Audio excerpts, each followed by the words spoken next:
ನಮಸ್ಕಾರ ಗುರು. Extra innings Kannada YouTube ಚಾನಲ್ಗೆ ಸ್ವಾಗತ ಸುಸ್ವಾಗತ. ಎಲ್ರಿಗೂ ದಸರಾ ಹಬ್ಬದ ಶುಭಾಶಯಗಳೊಂದಿಗೆ India versus West Indies day 1 ಅಂದ್ರೆ ಟೆಸ್ಟ್ ಸೀರೀಸ್ ಯಾವಾಗ ಸ್ಟಾರ್ಟ್ ಆಯ್ತು ಗುರು ಅಂತ ಕೇಳ್ಬೇಡಿ. ಯಾಕಂತಂದ್ರೆ ಟೆಸ್ಟ್ ಸೀರೀಸ್ ಸ್ಟಾರ್ಟ್ ಆಗಿ ಮೊದಲನೇ ಪಂದ್ಯದ್ದು ಮೊದಲನೇ ದಿನಾನು ಮುಕ್ತಾಯ ಆಗೋಯ್ತು.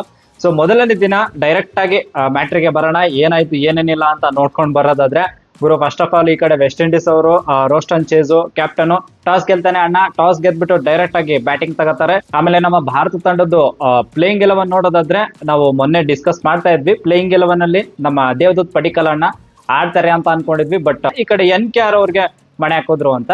ಸೊ NKR ಆಡ್ತಾ ಇದ್ರು. ಆಮೇಲೆ ಕುಲ್ದೀಪ್ ಅಣ್ಣನು ಇನ್ನಾದ್ರು ಅಂತಾನೆ. ಯಾಕಂದ್ರೆ ಕುಲ್ದೀಪ್ ಅಣ್ಣ ಗೊತ್ತಲ್ಲ, ಇಂಗ್ಲೆಂಡ್ ಸೀರೀಸ್ ಅಲ್ಲಿ ಆಡ್ತಾ ಇರ್ಲಿಲ್ಲ. ಇನ್ನು ಈ ಕಡೆ ವೆಸ್ಟ್ ಇಂಡೀಸ್ ಅವರು ಬ್ಯಾಟಿಂಗ್ ಮಾಡಕ್ ಬರ್ತಾರೆ. ನಮ್ಮ ಬೌಲರ್ಸ್ ಅಂತೂ ಅವ್ರ ಮೇಲೆ ಹಾವಳಿ ಮಾಡ್ಬಿಟ್ರು ಗುರು. ಯಾಕಂತಂದ್ರೆ 42 ರನ್ ಆಗಿರುತ್ತೆ, 4 ವಿಕೆಟ್ ಆಲ್ರೆಡಿ ಪಟಪಟ ಅಂತಾನೆ ತೆಗೆದ್ಬಿಟ್ರು ಇವರು ನಮ್ಮ ಭಾರತ ತಂಡದ ಬೌಲರ್ಸ್. ಸ್ಪೆಷಲಿ ಈ ಕಡೆ ಸಿರಾಜು, ನಮ್ಮ ಮಿಯಾ ಬಯೋ ಅಂತ ಹೆವಿ ಫೈರ್ ಅಲ್ಲೇ ಬೌಲಿಂಗ್ ಮಾಡಿದ್ರು ಅಂತ ಹೇಳ್ಬೋದು. DSP ಅವರಂತೂ ಸಖತ್ತಾಗಿ ಬೌಲಿಂಗ್ ಮಾಡಿದ್ರು. 12 ರನ್ ಆಗಿರುತ್ತೆ ಗುರು. ಆ ಟೈಮಲ್ಲಿ 1ನೇ ವಿಕೆಟ್ ಗಾನ್ ಆಗ್ಬಿಡುತ್ತೆ. ಅದು ಚಂದ್ರಪಾಲ್ ಅಣ್ಣನು ಔಟ್ ಆಗ್ಬಿಡ್ತಾರೆ. ಅಂದ್ರೆ ಅನ್ಲಕ್ಕಿ ಅಂತ ಹೇಳ್ಬೋದು. ಹಿಂದೆ ಡೌನ್ ಲೆಗ್ ಅಲ್ಲಿ ಕ್ಯಾಚ್ ನಮ್ಮ ಕೀಪರ್ ಸಖತ್ತಾಗಿ ಕ್ಯಾಚ್ ಹಿಡಿದ್ರು ಗುರು. ಧ್ರುವ್ ಜುರೇಲ್ ಇವತ್ತಂತೂ ಕೀಪಿಂಗು ಸಖತ್ತಾಗಿ ಮಾಡಿದ್ದಾರೆ. ಸೊ 2ನೇ ವಿಕೆಟ್ ನೋಡೋದಾದ್ರೆ 20 ರನ್ ಆಗಿರುತ್ತೆ. ಆ ಟೈಮಲ್ಲಿ ಈ ಕಡೆ ಕ್ಯಾಂಪ್ ಬೆಲ್ ಅಣ್ಣನು ಔಟ್ ಆಗ್ಬಿಡ್ತಾರೆ. ಅದು ಹೆಂಗಂತಂದ್ರೆ ರಿವ್ಯೂ ತಗೋತಾರೆ ಗುರು. ಅಂದ್ರೆ ರಿವ್ಯೂ ಹೆಂಗಿರುತ್ತೆ ಅಂದ್ರೆ ಬ್ಯಾಟ್ ಅಂಡ್ ಪ್ಯಾಡ್ ಎರಡೂ ಒಮ್ಮೆ ಟಚ್ ಆಗಿರುತ್ತೆ ಅಂತ ಭಾಸವಾಗುತ್ತೆ. ಬಟ್ ಕ್ರೆಡಿಟ್ಸ್ ಅಂಪೈರ್ಗೆ ಕೊಡ್ಬೇಕು. ಯಾಕಂದ್ರೆ ಅಲ್ಲಿ ಡಿಫ್ಲೆಕ್ಷನ್ ಆಗುತ್ತೆ, ಬಾಲ್ ಸ್ವಲ್ಪ ಡಿಫ್ಲೆಕ್ಷನ್ ಆಗಿದ್ ಕಾಣಿಸುತ್ತೆ. ಈ ಕಡೆ ಅಂಪೈರ್ಗೂ ಕಾಣಿಸ್ಬಿಟ್ಟು ಅಂಪೈರ್ ಏನು ವೆಸ್ಟ್ ಇಂಡೀಸ್ ಪರವಾಗಿ ಹೋಗ್ಬೋದಾಗಿತ್ತು ಆ ನಿರ್ಧಾರ. ಬಟ್ ನಮ್ ಪರವಾಗಿ ಬಂತು. ಒಳ್ಳೆ ಡಿಸಿಷನ್ ಅಂಪೈರ್ ಕಡೆಯಿಂದ ಅಂತ ಹೇಳ್ಬೋದು. ಇನ್ನು 39 ರನ್ ಆಗಿರುತ್ತೆ. ಆ ಟೈಮಲ್ಲಿ ಈ ಕಡೆ ನಮ್ಮ ಬ್ರೆಂಡನ್ ಕಿಂಗ್ ಅಣ್ಣ ಔಟ್ ಆಗ್ತಾನೆ ಗುರು. ಆ ಬಾಲ್ ಮಾತ್ರ ಸೈಕ್ ಆಗಿತ್ತು. ಸೈಕ್ ಅಂದ್ರೆ ಸೈಕ್. ಯಾಕಂದ್ರೆ ಬಕ್ಕಂತ ಬೋಲ್ಡ್ ಆಗುತ್ತೆ. ನಮ್ಮ ಮಿಯಾ ಬೊಯ್ ಅಂತೂ ಜುಪ್ ಅಂತ ಒಳಗಡೆನೆ ಬಂದ್ಬಿಡುತ್ತೆ ಗುರು. ಅಣ್ಣ ಕೈ ಹಿಂಗ್ ಮೇಲ್ ಮಾಡಿರ್ತಾರೆ, ಒಳಗಡೆನೆ ಬಂದ್ಬಿಟ್ಟು ಬಕ್ಕಂತ ಬೋಲ್ಡ್ ಆಗುತ್ತೆ. ಆಮೇಲೆ ಈ ಕಡೆ ಅಣ್ಣ ಅಥನಜ್ ಅಂತ ಯಾರೋ ಅಣ್ಣ ಇದ್ದಾನೆ. ಅಣ್ಣನು ಸ್ವಲ್ಪ ಚೆನ್ನಾಗಿ ಆಡ್ತಾರೆ. ಬಟ್ ಅಣ್ಣನು ಸ್ವಲ್ಪ ಡ್ರೈವ್ ಮಾಡಕ್ ಹೋಗ್ಬಿಟ್ರು. ಅದು ಸ್ಲಿಪ್ ಅಲ್ಲಿ ನಮ್ಮ ರಾಹುಲ್ ಅಣ್ಣ ಕ್ಯಾಚ್ ಹಿಡಿದು ಒಟ್ನಲ್ಲಿ 42 ರನ್ಗೆ ಸಟ್ ಬಡ್ಬಿಡುಮ್ ಅಂತ 4 ವಿಕೆಟ್ ಹೋಗುತ್ತೆ ಗುರು. ಆಮೇಲೆ ನೋಡೋದಾದ್ರೆ ಈ ಕಡೆ ಶೈ ಹೋಪ್ ಮತ್ತೆ ರೋಸ್ಟನ್ ಚೇಜ್ ಇಬ್ರು ಒಳ್ಳೆ ಎಕ್ಸ್ಪೀರಿಯನ್ಸ್ ಪ್ಲೇಯರ್ಸ್. ಸೊ ಇಬ್ರ ಕಡೆಯಿಂದನೂ ಒಂಥರ ನೆಕ್ಸ್ಟ್ ಲೆವೆಲ್ ಪಾರ್ಟ್ನರ್ಶಿಪ್ ಬಂತು. ಚೆನ್ನಾಗೇ ಪಾರ್ಟ್ನರ್ಶಿಪ್ ಬರ್ತಾ ಇತ್ತು ಗುರು. ಏನ್ ಹತ್ತತ್ರ ಒಂದು 48 ರನ್ ಏನೋ ಪಾರ್ಟ್ನರ್ಶಿಪ್ ಬಂದಿರುತ್ತೆ. ಇನ್ನೇನು ಫಸ್ಟ್ ಸೆಷನ್ ಮುಗಿದೇ ಹೋಯ್ತು ಗುರು ಅಂತ ಅನ್ನೋ ಸ್ಟೇಜ್ ಅಲ್ಲಿ ಇವರು ನಮ್ಮ ಯಾರಪ್ಪ ಶೈ ಹೋಪ್ ಅಣ್ಣ ಏನೋ ಒಂದು ಹೆಂಗಂದ್ರೆ ಡ್ರೈವ್ ಹೊಡಿಯೋಣ, ಫುಲ್ 4 ಹೊಡಿಯೋಣ ಅಂತ ಹೋಗ್ತಾರೆ. ನಮ್ಮ ಕುಲ್ದೀಪ್ ಅಣ್ಣ ಬಲೆ ಹಾಕ್ಬಿಡ್ತಾರೆ ಗುರು. ಅದಂತೂ ನೆಕ್ಸ್ಟ್ ಲೆವೆಲ್ ಬೌಲಿಂಗ್ ಇತ್ತು. ಅಂದ್ರೆ ಬಾಲ್ ಸಖತ್ತಾಗಿತ್ತು ಅಂತ. ಯಾಕಂದ್ರೆ ರಫ್ ಪ್ಯಾಚ್ ಅಲ್ಲಿ ಬಿದ್ಬಿಟ್ಟು ಸಡನ್ ಬುಸಕ್ ಅಂತ ಒಳಗ್ ಹೋಗುತ್ತೆ ಗುರು. ಬಕ್ಕಂತ ಬೋಲ್ಡ್ ಆಗ್ಬಿಡುತ್ತೆ. ಈ ಕಡೆ ನಮ್ಮ ಕುಲ್ದೀಪ್ ಅಣ್ಣನು ವಿಕೆಟ್ ತೆಗಿತಾರೆ. 90 ರನ್ಗೆ 5 ವಿಕೆಟ್ ಫಸ್ಟ್ ಸೆಷನ್ ಮುಕ್ತಾಯದೊಂದಿಗೆ. ಆಮೇಲೆ ಸೆಕೆಂಡ್ ಸೆಷನ್ ಅಲ್ಲಿ ಮತ್ತೆ ನಮ್ಮ ಬೌಲರ್ಸ್ ಅಂತ ಬಿಡ್ಲೇ ಇಲ್ಲ. ಸ್ಪೆಷಲಿ ಏನಪ್ಪಾ ಅಂತಂದ್ರೆ ಗ್ರೀವ್ಸ್ ಮತ್ತೆ ಈ ಕಡೆ ಇನ್ನೊಬ್ಬ ಅಣ್ಣ ಯಾರು ಪಿಯರ್ ಅಂತ ಕ್ಯಾರಿ ಪಿಯರ್ ಅಂತ, ಅವರಿಬ್ಬರ ಮಧ್ಯೆ ಒಂದು 39 ಪಾರ್ಟ್ನರ್ಶಿಪ್ ಬರುತ್ತೆ ಗುರು. ಅದ್ ಬಿಟ್ರೆ ಆಮೇಲೆ ಉಸಿರಾಡಕ್ಕೂ ಬಿಡ್ಲಿಲ್ಲ ಅಂತ ಈ ಕಡೆ ರೋಸ್ಟನ್ ಚೇಜ್ಗೂ ಒಂದು ನಮ್ಮ ಮಿಯಾ ಬೈದೊಂದು ಸಖತ್ ಜಫ ಕ್ರಿಯೇಟ್ ಆಗುತ್ತೆ. ಆಮೇಲೆ ಗುರು ಗ್ರೀವ್ಸ್ ಮತ್ತೆ ಯಾರು ಪಿಯರ್ ಅನ್ನಂಗಂತೂ ನಮ್ಮ ಸುಂದರಣ್ಣ LBW ಮಾಡ್ಬಿಡ್ತಾರೆ. ಬಟ್ ಗ್ರೀವ್ಸ್ಗೆ ಆಮೇಲೆ ಬಂದಿರೋ ಪ್ಲೇಯರ್ಗೆ 2 ಯಾರ್ಕರ್ ಬರುತ್ತೆ ಗುರು. ನಮ್ಮ ಬುಮ್ರಾ ಕಡೆಯಿಂದ ಕ್ಲಾಸಿಕ್ ಯಾರ್ಕರ್ ಪಕ್ಕಾದ ಬೋಲ್ಡ್.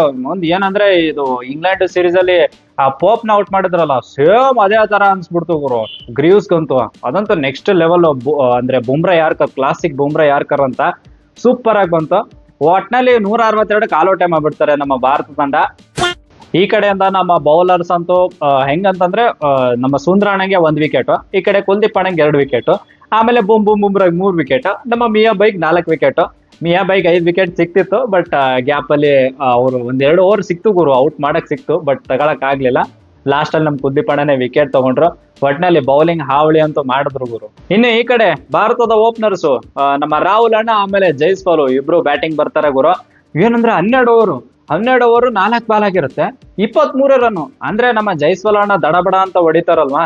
ಸೊ ಯಾಕಪ್ಪ ಸ್ಲೋ ಆಡ್ತವ್ರಿ ಅಂತ ಅನ್ನಿಸ್ತು ಗುರು. ಅಂದ್ರೆ 32 ಬಾಲ್ 4 ರನ್ ಏನೋ ಆ ತರ ಏನೋ ಆಡಿದ್ರು ನಮ್ಮ ಜೈಸ್ವಾಲ್ ಅಣ್ಣ ಸ್ಪೆಷಲಿ.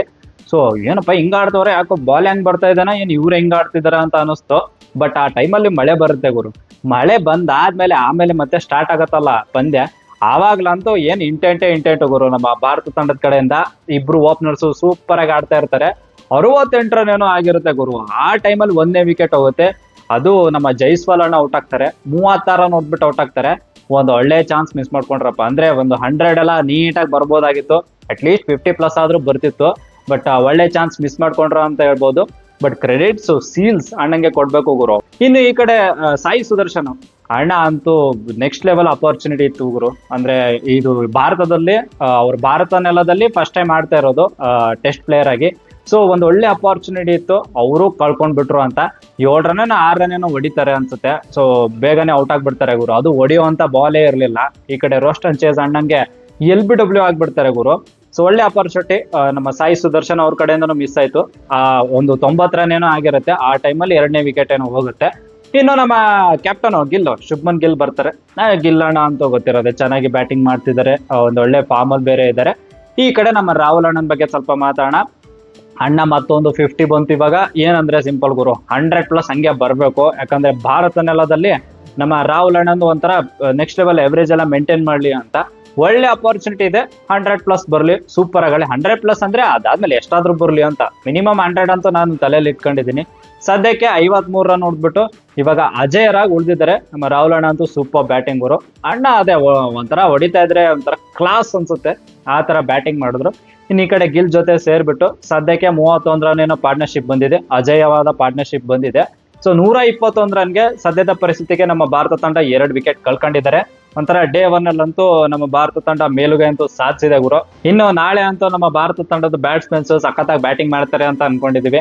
ಸೊ ಆಲ್ಮೋಸ್ಟ್ ಅಂತೂ ಇದು ಭಾರತ ತಂಡದ ಕೈಯಲ್ಲೇ ಇದೆ ಮ್ಯಾಚ್, ಏನು ತೊಂದರೆ ಆಗಲ್ಲ. ಸೊ ಈ ಒಂದು ಡೇ 1 ನೋಡ್ಬಿಟ್ಟು ನಿಮ್ಗೆ ಏನ್ ಅನ್ನಿಸ್ತು ಅಂತ ಪ್ಲೀಸ್ ಕಮೆಂಟ್ ಬಾಕ್ಸ್ ಅಲ್ಲಿ ಕಮೆಂಟ್ ಮಾಡಿ. ಅಂಡ್ ಲೈವ್ ಅಲ್ಲಿ ನಿಮ್ಮ ಅಭಿಪ್ರಾಯನ ತಿಳಿಸಿ, ಲೈವ್ ಅಲ್ಲಿ ಜಾಯ್ನ್ ಆಗಿ ನಿಮ್ಮ ಅಭಿಪ್ರಾಯಗಳನ್ನ ಅಲ್ಲಿ ತಿಳಿಸಿ. ಅಂಡ್ ಈ ವಿಡಿಯೋ ನಿಮ್ಗೆ ಇಷ್ಟ ಆದ್ರೆ ಪ್ಲೀಸ್ ಲೈಕು, ಶೇರು, ಸಬ್ಸ್ಕ್ರೈಬ್ ಮಾಡೋದು ಮಾತ್ರ ಮರಿಬೇಡಿ ಅಂತ ಹೇಳ್ತಾ, that's it for the day. Bye. ಜೈ ಕರ್ನಾಟಕ. ಮತ್ತೆ ಭೇಟಿಯಾಗೋಣ. ನಮಸ್ಕಾರ.